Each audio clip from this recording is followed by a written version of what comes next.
去目不暇给，大红、艳红、紫红、桃红，要多红有多红，配上牡丹大朵绽放，要多花有多花。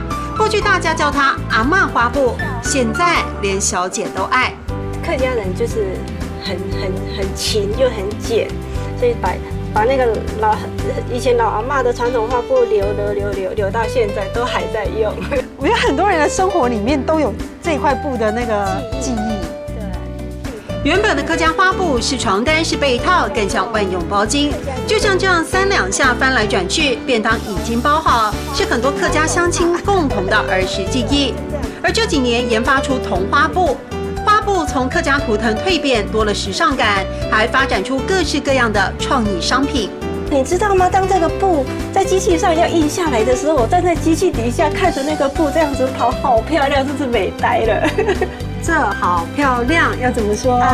亮暗江，亮暗江。